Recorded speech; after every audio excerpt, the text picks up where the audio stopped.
Merci d'avoir accepté cette interview. J'imagine que c'est votre première interview avec un youtubeur. C'est la première. C'est un grand plaisir d'ailleurs. C'est peut-être pas la dernière d'ailleurs. Rapide présentation de vous-même pour ceux qui ne vous connaissent peut-être pas encore. Vous avez été ministre de l'Agriculture sous le gouvernement de François Fillon. Vous êtes actuellement député de l'Eure et aujourd'hui, c'est la raison de cette interview, vous êtes candidat à la primaire de la droite et du centre. On va parler de sécurité, d'éducation, de numérique, de beaucoup de choses. Mais avant toute chose, beaucoup résument la primaire, un duel entre Nicolas Sarkozy et Alain Juppé. De votre côté, vous souhaitez incarner quelque chose, le renouveau, on l'aura bien compris. Ma question, plutôt simple, en quoi concrètement votre façon de faire de la politique incarne le renouveau? D'abord, le duel dont vous parlez, je pense qu'il va lasser à force et que les gens vont exiger autre chose, demander autre chose. Autre chose, c'est le renouveau que je veux porter avec toutes mes équipes. Alors, c'est quoi le renouveau politique? D'abord, c'est une attitude politique vis-à-vis des gens. Plus de simplicité, plus de transparence sur sa pratique politique. C'est des exigences sur la classe politique elle-même, pour qu'elle se renouvelle, qu'elle fasse de la place. Si un jour vous voulez faire de la politique, ou les jeunes qui nous regardent veulent faire de la politique, il vaut mieux qu'il n'y ait pas de cumul des mandats. Il vaut mieux limiter le nombre de mandats dans le temps. Qu'un député, par exemple, ne puisse pas faire plus de 3 mandats. Ça fait 15 ans. Déjà 15 ans député, je trouve que c'est pas mal. On peut s'arrêter après et laisser la place aux autres. Faire la transparence sur son casier judiciaire. Je trouve que c'est important quand on se présente à une élection, devant les gens, de montrer que voilà, on est honnête et donc de faire la transparence sur son casier judiciaire. Donc c'est d'abord ça le renouveau que je porte. C'est une approche différente de la politique.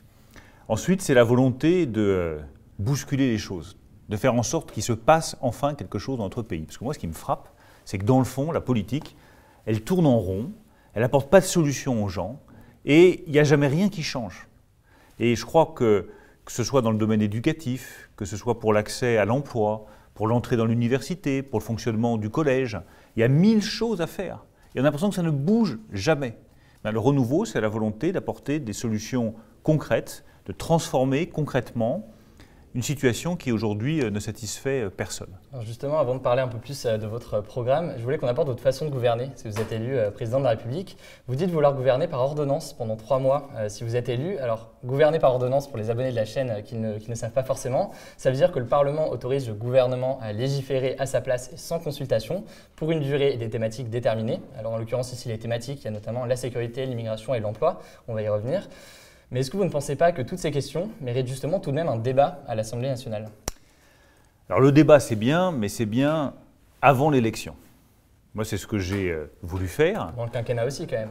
On peut toujours discuter dans le quinquennat, ne vous inquiétez pas, on ne va pas arriver, taper du poing sur la table, dire c'est comme ça, on ne discute pas, non, c'est pas ça. Mais on a 5 ans. Une fois qu'on est élu, on a 5 ans. 5 ans c'est super court. Si vous commencez à patachonner, à discuter avec les uns, discuter avec les autres, moi, je ne sais pas très bien ce que je veux faire, on va regarder. Enfin, le pays va trop mal pour se permettre ça.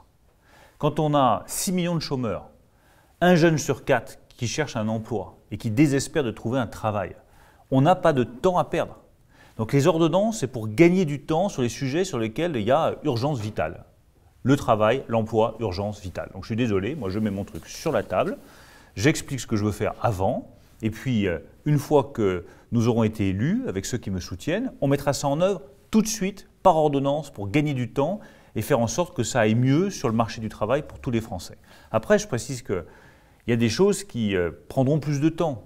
Transformer en profondeur le système éducatif, on ne va pas le faire du jour au lendemain. Donc là, on va prendre plus de temps, on va discuter aussi. Mais pour tout ce qui est l'emploi, le travail, la sécurité des gens, la lutte contre l'immigration illégale, là, il faut aller vite. Vous parlez beaucoup, dans votre livre notamment, de refondation de la démocratie. Alors par refondation de la démocratie, si j'ai bien compris, vous entendez surtout une réduction du nombre d'élus, la fin du cumul des mandats, vous venez de le dire. Ce qui m'a étonné, c'est que je n'ai pas trouvé grand-chose concernant l'implication des citoyens. Pourtant, c'est un volet majeur de beaucoup d'autres candidats, l'implication directe de la population dans la prise de décision, des principes de démocratie directe ou de démocratie participative. Est-ce que l'on peut refonder la démocratie sans impliquer davantage les citoyens? Alors non. Non, tu as entièrement raison, il faut les impliquer davantage. Mais je vois beaucoup d'idées pas très claires, pas très précises sur le sujet. Et je pense que le renouveau politique, justement, c'est de mettre carte sur table. Dire clairement aux gens ce qu'on fait, comment on le fait. Impliquer les citoyens, c'est d'abord préparer son projet avec les citoyens. Le contrat présidentiel que j'ai sorti, qui fait plus de 1000 pages, donc c'est un gros boulot. Je ne l'ai pas fait tout seul dans mon coin le soir, là, en rédigeant mes propositions. Et je n'ai pas embauché une armée de technocrates qui se sont enfermés entre quatre murs. Non, c'est les gens. C'est les gens qui m'ont dit ce qu'ils voulaient.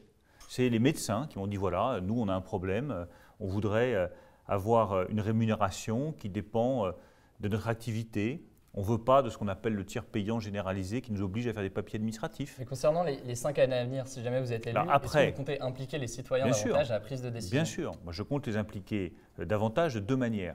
D'abord, je veux qu'ils puissent contrôler davantage la mise en œuvre du contrat présidentiel. Et on aura à la présidence de la République une équipe qui n'aura comme seule mission que de vérifier que le contrat présidentiel soit mis en œuvre. Et les citoyens pourront saisir cette équipe pour dire « Attendez, vous nous avez promis ça, là c'est page 30, c'est pas mis en œuvre, qu'est-ce que vous fabriquez? Réveillez-vous ». C'est très important de rendre des comptes et de mettre un peu l'épée dans les reins de ceux qui gouvernent. Et puis il y a une autre proposition très forte, très concrète. Si 500 000 personnes, parce qu'il faut mettre un seuil élevé, se rassemblent dans une pétition sur Internet et disent « Voilà, sur cette loi, on n'est pas d'accord. Il y a un vrai problème, on veut modifier la loi, c'est ce qu'on appelle un amendement. » Eh bien, si 500 000 personnes se rassemblent sur Internet pour contester une loi, proposer un amendement à cette loi, donc la modifier, eh bien l'amendement devrait être obligatoirement examiné par l'Assemblée nationale. Ça veut dire que pour la première fois… On a eu contre la loi travail des millions de personnes qui ont signé… C'est justement parce que c'est peu que ça sera efficace, que tu pourras, vous pourrez, le jour où il y aura une loi portant sur le temps de travail, par exemple, des enseignants. Si certains estiment que la proposition de 20 heures que je propose pour le collège et le lycée, 20 heures pour les enseignants, c'est trop ou c'est pas assez, que certains veulent 22 heures, il y aura une pétition, il y aura 500 000, 600 000, 700 000 citoyens qui diront « Ah ben nous, on voudrait que les enseignants travaillent 22 heures par semaine » et cette proposition, elle sera obligatoirement examinée par l'Assemblée nationale. Très bien. Il y a un autre politique qui souhaite, en tout cas c'est ce qu'il dit, renouveler la façon de faire de la politique, c'est Emmanuel Macron. Mais lui pense qu'il faut dépasser le clivage gauche-droite. Est-ce que vous pensez que ce clivage a encore un sens aujourd'hui? Moi je crois que ça a du sens, oui.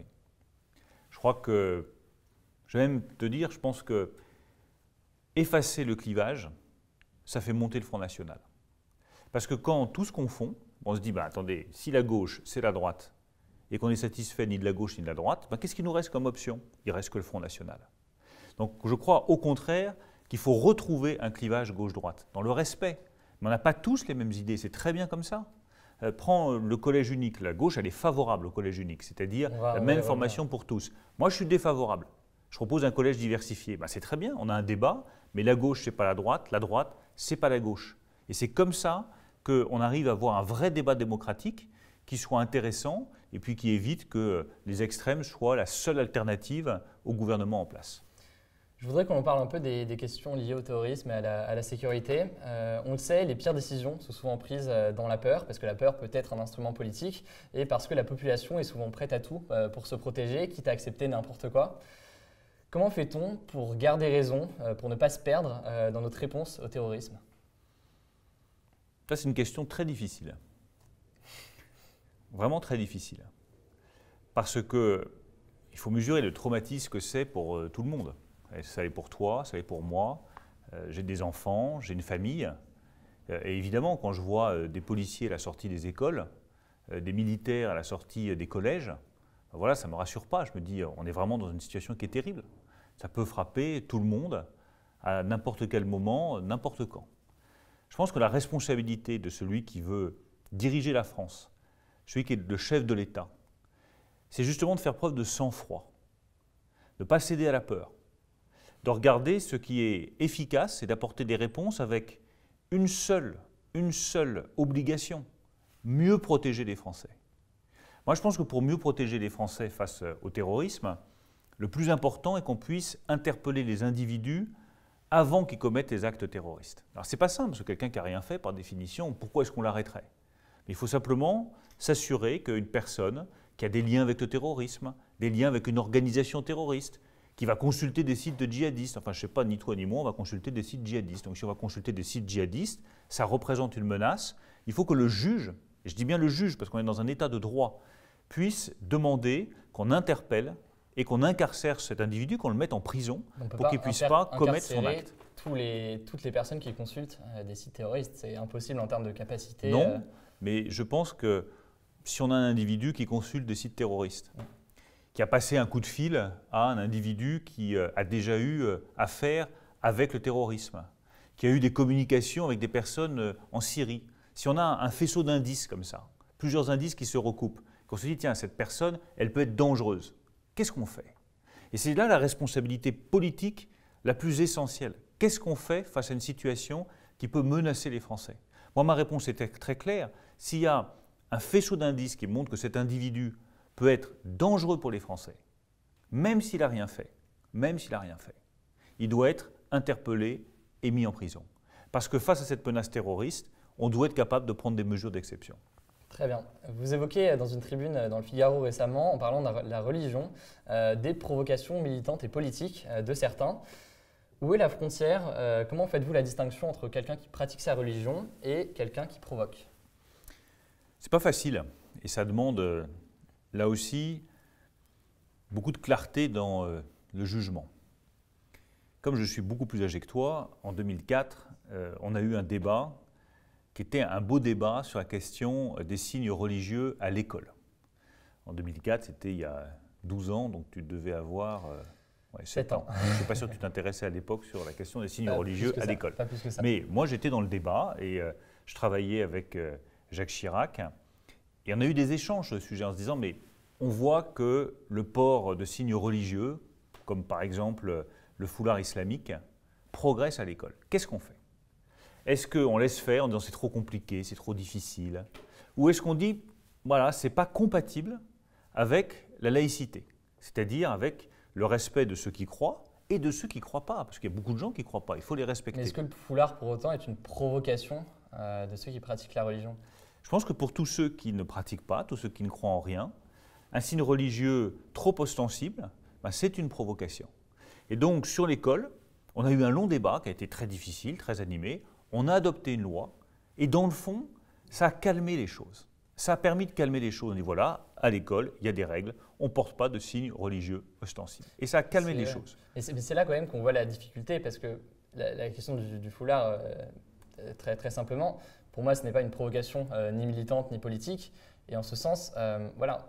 Où est la frontière et à partir de quel moment est-ce qu'on dit alors maintenant, là c'est trop et c'est une provocation? C'est le débat que je propose qu'on ait dans les mois qui viennent.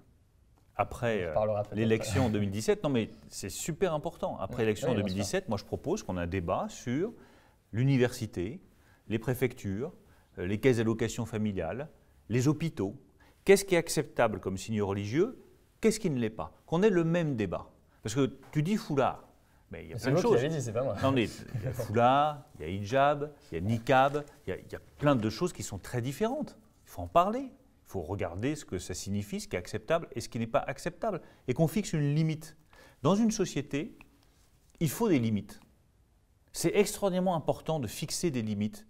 Parce que s'il n'y a pas de limite du tout, tout d'un coup, il va y avoir des prières dans les universités, dans les couloirs des universités. Il y a le problème des prières qui se développent dans les entreprises. Ça pose des problèmes aux entrepreneurs. Ils disent mais on accepte, on n'accepte pas? Moi je propose qu'on commence par tout ce qui est service public, université, hôpitaux, caisse d'allocation familiale, préfecture, et qu'on dise voilà ce qui est acceptable, voilà ce qui ne l'est pas. On fixe une ligne et on rappelle les règles.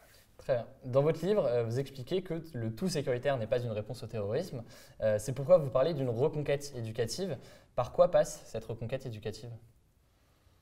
Ça passe d'abord par une chose toute simple, c'est rendre la fierté à tous nos enfants d'être français. Moi, je suis très frappé de voir, je ne sais pas si tu connais les États-Unis, mais un petit Américain, n'importe quel petit Américain, putain, être Américain, c'est la classe. Il est fier. Alors moi, je voudrais que n'importe quel Français, dans n'importe quelle école de France, se dise, putain, je suis Français. C'est la classe. C'est ça qui compte le plus. Si on développe le rejet de la France, le rejet de notre histoire, le rejet de notre langue, qu'est-ce que tu veux? Tu peux avoir demain des jeunes qui ont 19, 20, 21 ans, qui méprisent la France, qui n'aiment pas la France, et qui du coup vont trouver dans le combat contre la France une identité qui leur est propre. C'est contre ça qu'il faut lutter. Les racines du terrorisme, de ce terrorisme qu'on doit combattre aujourd'hui, elles sont très profondes parce que ce n'est pas des gens qui viennent de 1000 ou 2000 kilomètres de France, c'est des personnes qui ont été élevées en France, dans l'école française, mais qui n'ont pas trouvé dans l'école française la fierté qu'ils auraient dû y trouver, l'amour de notre pays, le respect de la langue, l'amour de notre histoire. C'est par là que ça commence. Page 140 de votre livre « Ne vous résignez pas ». Tu as bien lu là. Hein. Oui.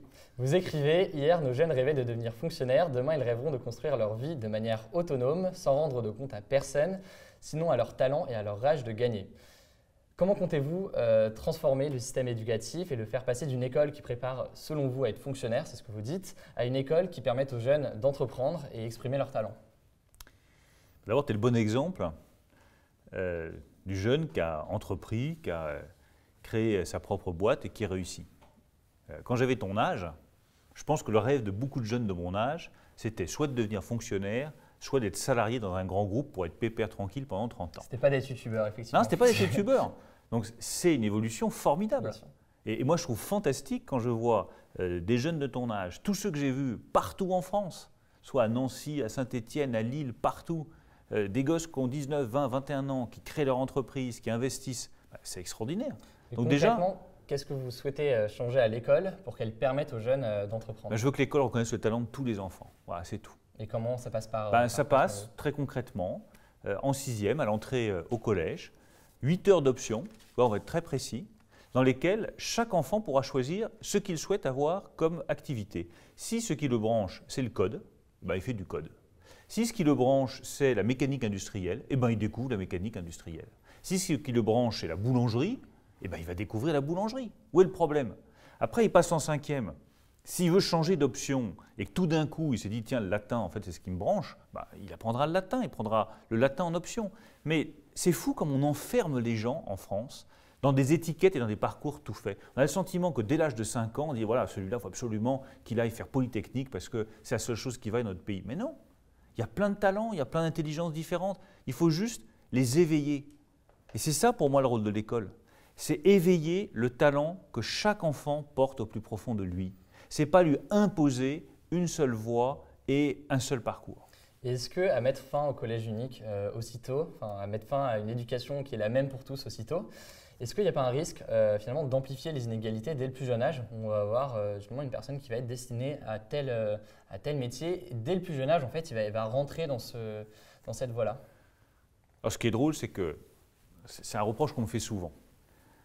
Première chose que je ferai observer, c'est que jamais les inégalités sociales n'ont été aussi puissamment reproduites par le système scolaire. Donc c'est une faillite, je suis désolé, moi je le dis très simplement, ça ne va pas. Peut-être que la faillite est au-delà, elle est peut-être au niveau du lycée ou de l'université. Non, la faillite, je vais te dire, la faillite, elle est dès le primaire, avec des enfants qui n'apprennent pas correctement le français, qui n'ont pas les notions de calcul mental suffisamment solides pour rentrer en 6e. Et malgré tout, on a 20-25% des enfants, ils rentrent en 6e, ils ne parlent pas correctement le français, ils n'écrivent pas correctement le français et ne maîtrisent pas bien le calcul mental. C'est un échec total. Donc, ce que je propose, ce n'est pas de l'orientation précoce.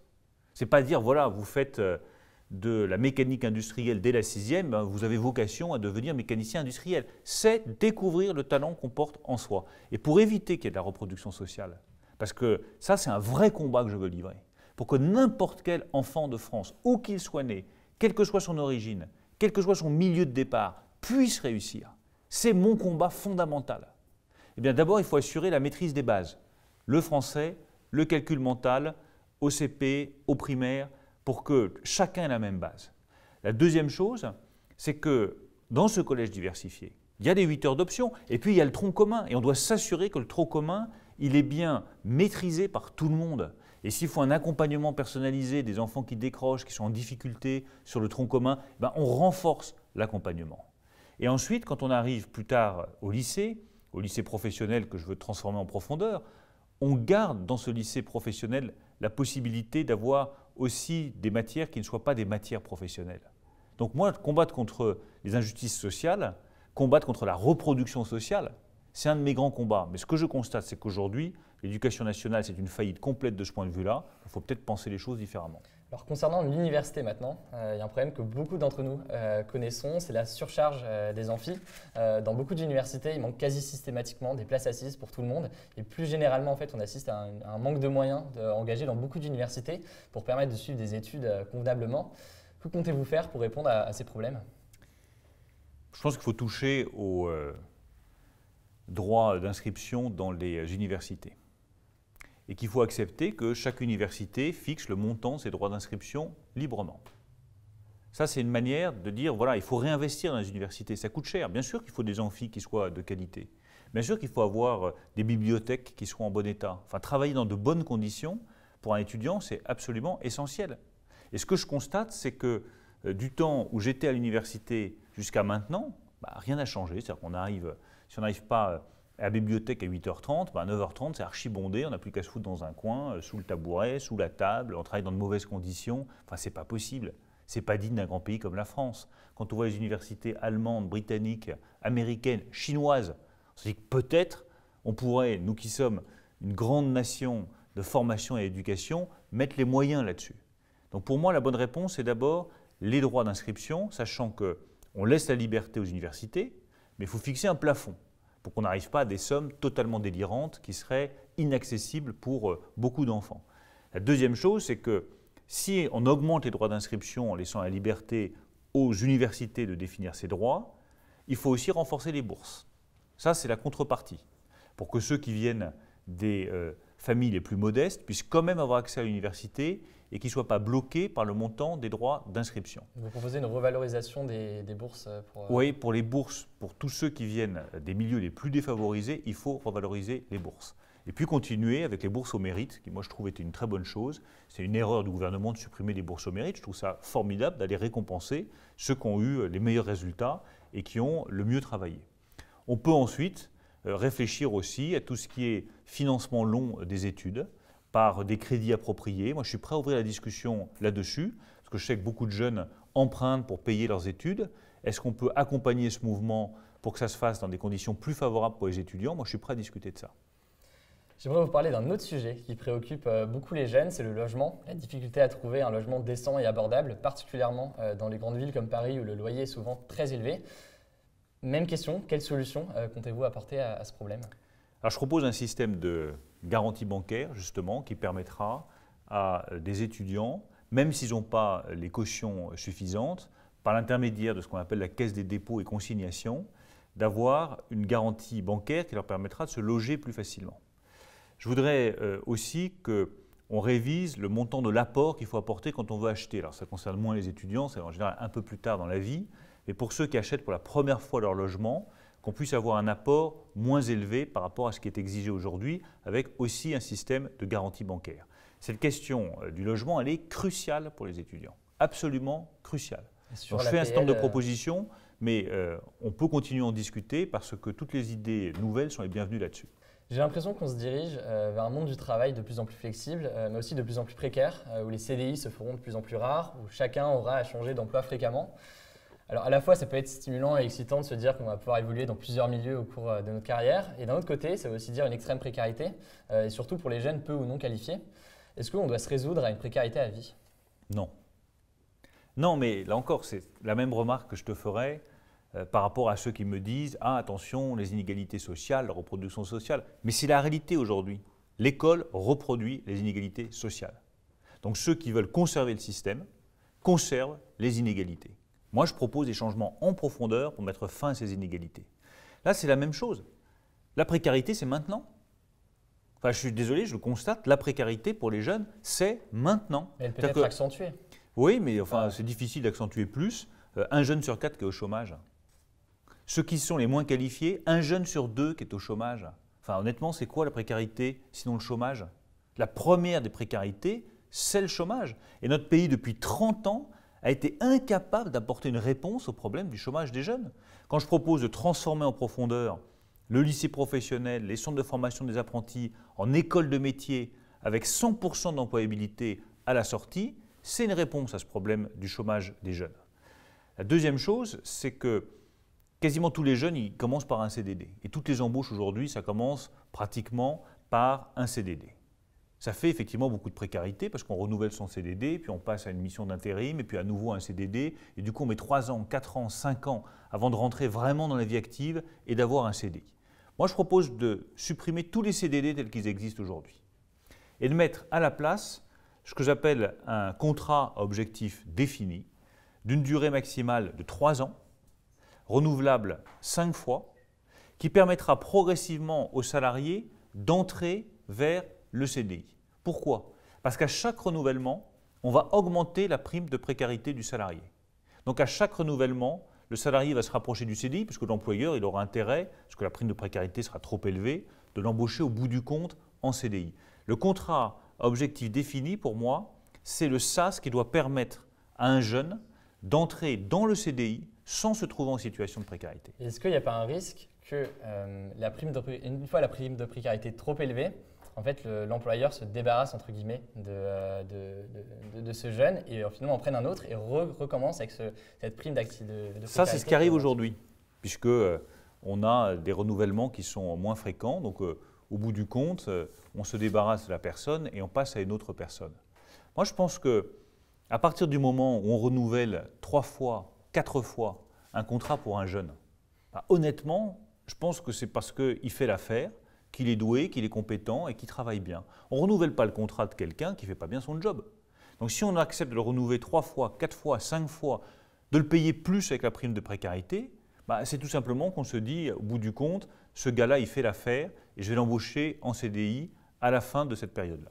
J'ai une dernière question pour terminer, une question que je compte poser à tous les candidats qui seront interviewés ici. Je voudrais qu'on termine sur une note positive. Ma génération va donc voter pour la première fois au présidentiel en 2017. Selon vous, quelles sont les raisons d'espérer encore en la politique aujourd'hui? Toi. Moi, je ne compte pas faire de la politique. Non, mais c'est ça les raisons d'espérer. Enfin, quand je dis toi, c'est toute la génération qui vient que je trouve scotchante. Vraiment scotchante. Elle est plus cool, elle est plus ouverte, elle est plus créatrice que ma génération au même âge. Nous, on était encore super coincés dans des schémas, dans des idées toutes faites, dans des filières bien tracées. Et toi, tous les jeunes que j'ai rencontrés, qui ont 19, 20, 25 ans, vous avez cassé tous ces codes. Vous avez fait tomber tous ces murs. Vous avez des manières de travailler qui sont exceptionnelles. On peut avoir un ingénieur qui va travailler avec un codeur, qui va travailler avec un charpentier. Tout ça ensemble dans une Fab Lab. Mais c'est extraordinaire. Enfin, des intelligences qui se brassent et qui créent quelque chose ensemble, c'est quand même quelque chose de fabuleux. Vous êtes plus ouverts, moins coincés sur un certain nombre de sujets. Vous êtes très souvent plus respectueux, plus à l'écoute. Je trouve que c'est une chance absolument exceptionnelle. Et si moi je suis autant engagé en politique et totalement déterminé, tu as compris, à gagner cette élection, c'est que je veux que cette génération qui vient puisse se dire « c'est en France que je vais rester, c'est en France que je vais construire ma vie ». Parce que le seul truc qui me désespère, c'est quand je vois des gamins qui ont ton talent, qui partent de France en disant « désolé, moi, je créerais bien ma start-up là, mais je vais me faire tondre la laine sur le dos une fois que j'aurai gagné un peu d'argent, donc je m'en vais. Je créerais bien ma boîte là, mais c'est tellement lourd, tellement compliqué, je préfère partir. » Donc, je veux vous donner à cette génération qui vient, qui est pour moi le vrai espoir pour la France, je veux lui donner toute la possibilité de réussir dans le secteur qu'elle veut, librement, de manière beaucoup plus ouverte que c'est le cas depuis des années. Très bien. Alors, ce sera le mot de la fin. Merci beaucoup, Merci Hugo. Bruno Le Maire. Merci aussi à Clément Lano pour la réalisation, à Léo Henry et Pierre Rochette qui l'ont aidé.